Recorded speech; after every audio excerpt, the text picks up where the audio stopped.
minister under the leadership of Apostle Denny R. Greer at Greater Faith Bible Ministry in Charlotte, North Carolina. Charlotte, North Carolina. There, we got it out.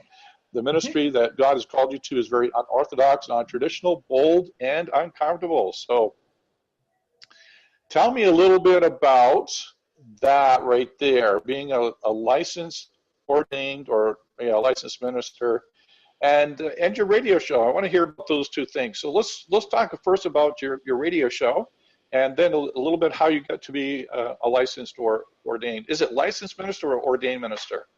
Well, I am licensed. I am actually preparing for that as well, to become an ordained minister. And that only gives me the, access to, married people and counsel and all that good stuff. Okay. So that's Sure. that's the difference with that. Well, that's a good question that you asking me, because it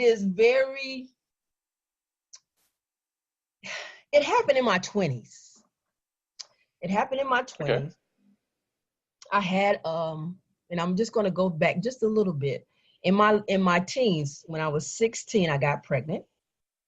So my father, he was a pastor. So you can just imagine how that, was hurting to my parents. But I had their support. I had their help.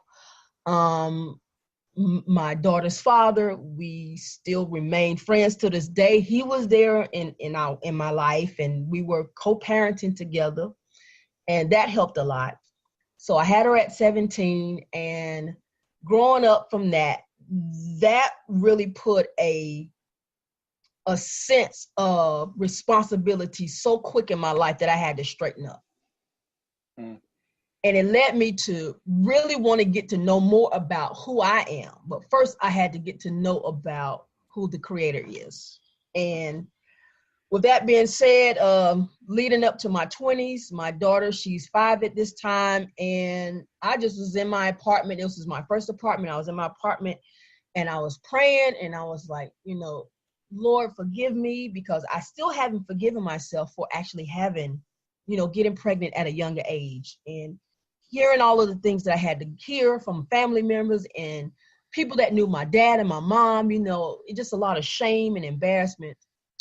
So going through that process was very humbling. And I had this experience of hearing a voice. At the time, I wasn't sure if it was my voice or God's voice. I'm still trying to learn all of these things in my early 20s. And so finally, I talked to my dad, and I told my dad and my mom what I experienced. And my dad, already been a pastor for so many years, he talked to me about the seriousness of that, what I was sharing with him, how I believed that I was called into the ministry, because I knew that I was totally different from any other young girl out there. I knew that I was so different. I felt different.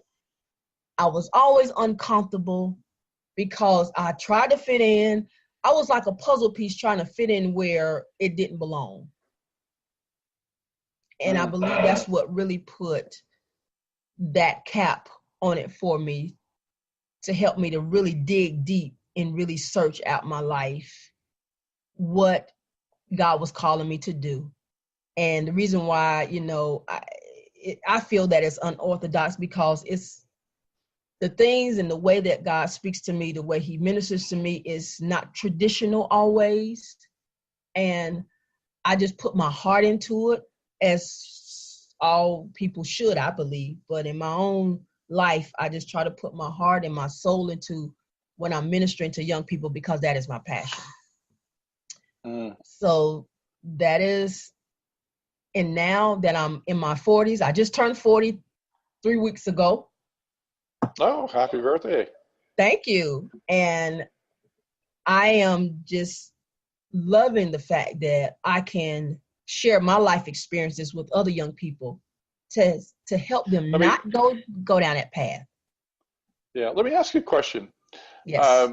Tasha, growing up, as you said, you were born late 70s, and growing up as a child in the 80s, what do you see are some of the similarities of childhood then and now, and what are some of the big differences that you see? Oh, wow, that is an excellent question.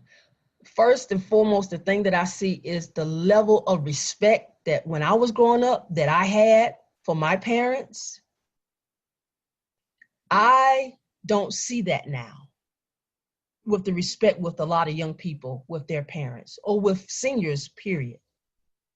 Mm. You know, those that are older than them, they have no respect.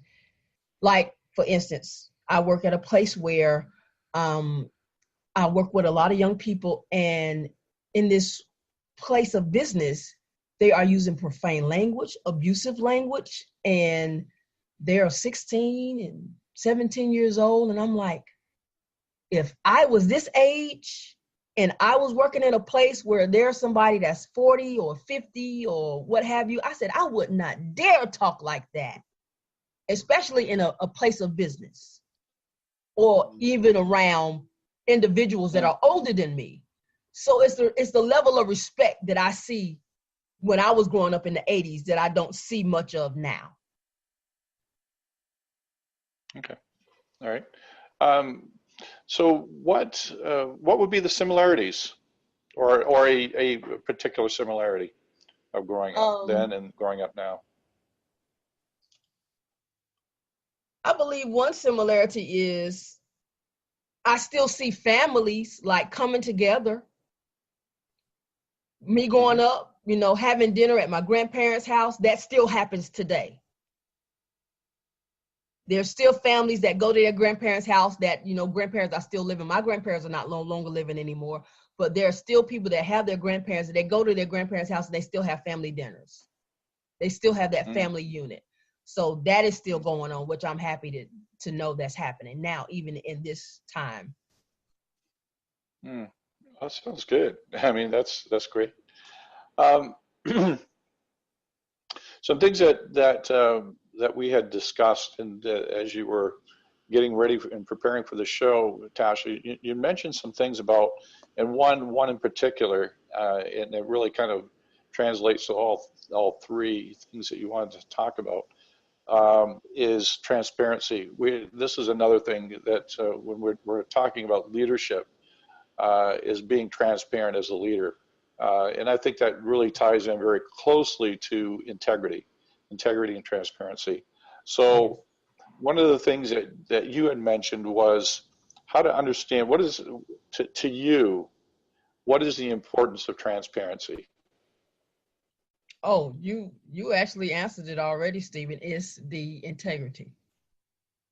You have to have Okay. integrity when you're transparent, you know, because Hmm. integrity includes being honest. That's right. Exactly. Yeah.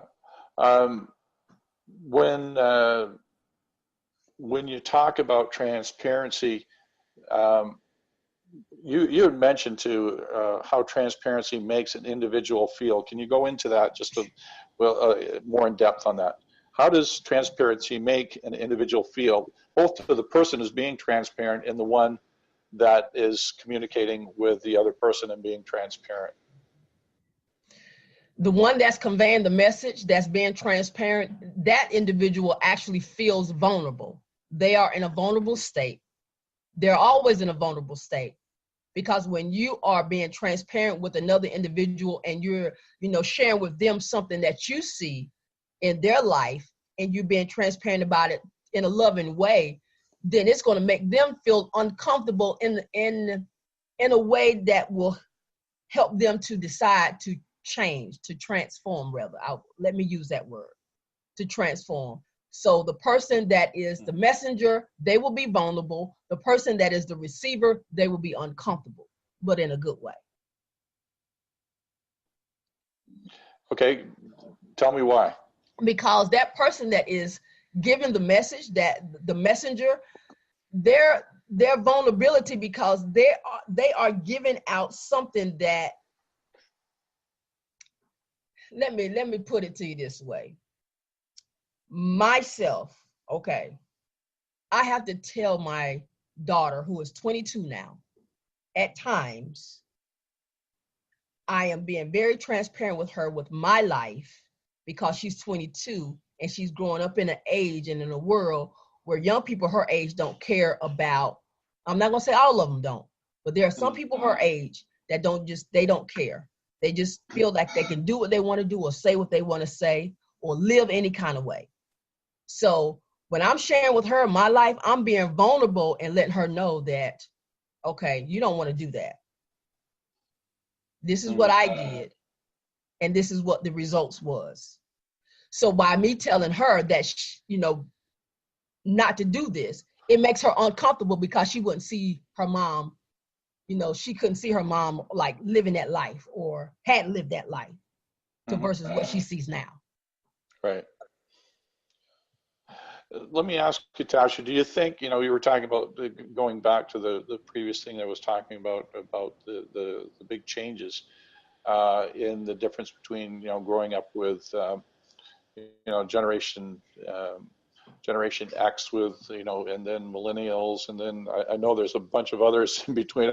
I knew that for a long time it was just us baby boomers. And then I started having kids on my own. And then, but one of the things I do keep hearing a lot, and I've talked with this stuff on shows, is that, excuse me, is that a lot of those who are in what we would call the millennials are really looking for genuine, authentic leadership. Would you say that's true? I would say that's true.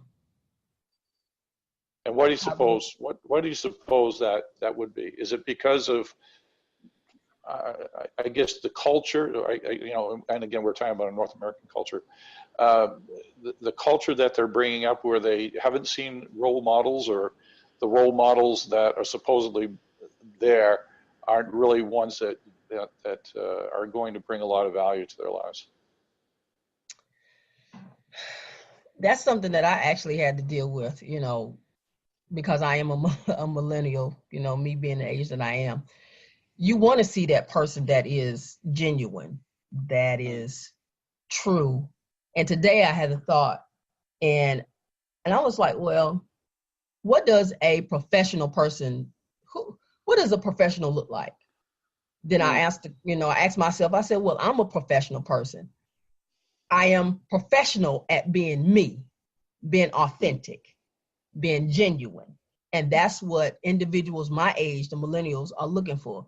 They're looking for somebody that's true to what they say and how they live.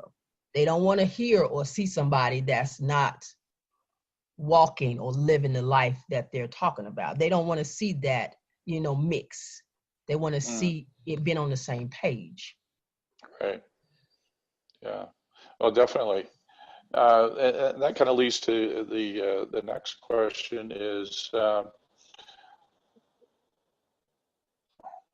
where that transparency leads to, if used in a negative way. So when you're talking about, excuse me, when you're talking about transparency and in the negative sense, just expand on that a little bit, because it's something I really want to dig into, in the sense that how does transparency lead, or where does it lead if used in a negative way? Oh man, that can lead down a road of destruction for that individual. Because if that person is being transparent, but they're only being transparent with an intention to hurt that person, then it's not going to help them. That's why when a person is being transparent, that person has to know what to reveal and know what not to reveal. If you're going to reveal, if that person is being transparent and being honest and walking in integrity, they have to know, okay, well, if I say this, will it hurt them or will it help them? So let me ask you this question. It's so do we as leaders have to be about let me rephrase that. Do we as leaders have to be transparent about every single thing in our life? Well, it depends on what you want to be transparent about in your life. For instance, well, I think, yeah. No, I think you've touched on it already because some people just don't really